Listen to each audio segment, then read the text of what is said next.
One thing when you're doing this part, I usually just, you'll see, I'll just put it in there, but I won't actually keep my hands in the hot water. Take that off.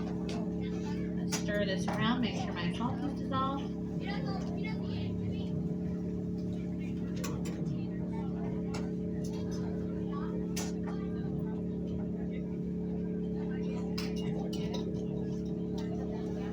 You'll see I'll probably wear the gloves just for the stretching part. After that, I'm going to take them off because I really don't like working with them.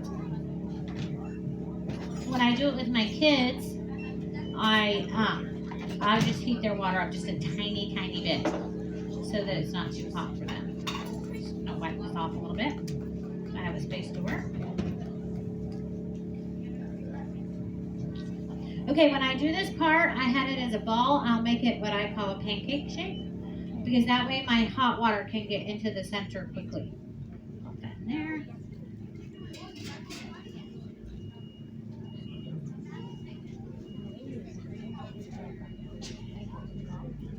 Okay, my first step that I'm going to do with my stretching is kind of work that hot water into it. What you're looking for when you get to this part is you want to stretch out all the lumps and you want to have almost like a mother of pearl kind of look. A real satiny look is what we're aiming for.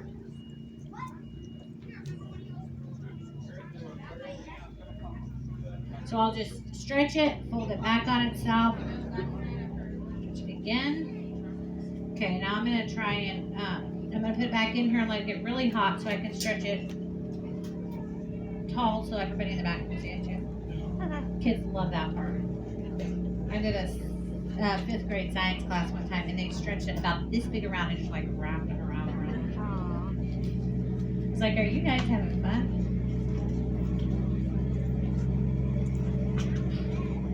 There we go.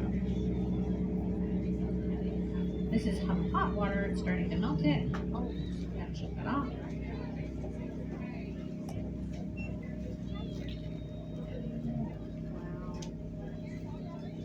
So you see, anytime when I always usually can tell how it's done, but see how it's like you can just stretch it and stretch it and stretch it and stretch it and stretch it and stretch it and stretch it. Yeah. Okay, so that's pretty good. Can y'all see it in the back? So I'm gonna, since I want to make a braid with it, I'm gonna go ahead and just squish it back into a ball.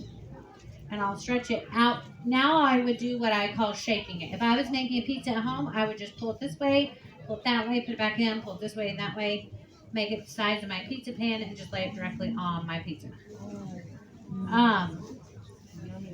You can make, the way I usually do it is I just make a ball. I just form it into a ball shape, because that's quick and easy. But since I want to do a braid to show you, I'm just going to make an even rope. See,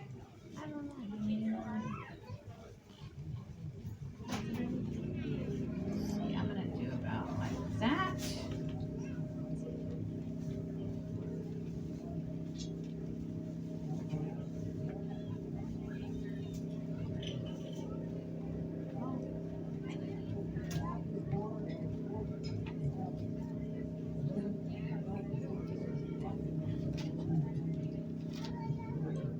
For some reason, even in all my years, I've never gotten to where I could braid those things up.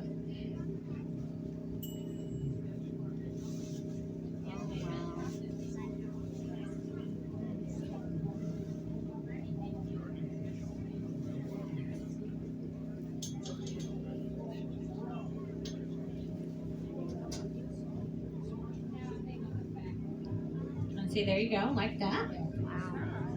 And so then this is ready to go. It's ready to eat. It doesn't need any aging. It doesn't need anything. You just put it right into the refrigerator. Oh, it's going to look like a croissant by the time it's cool. So you can do any, basically cow's milk, goat's milk. They're both interchangeable.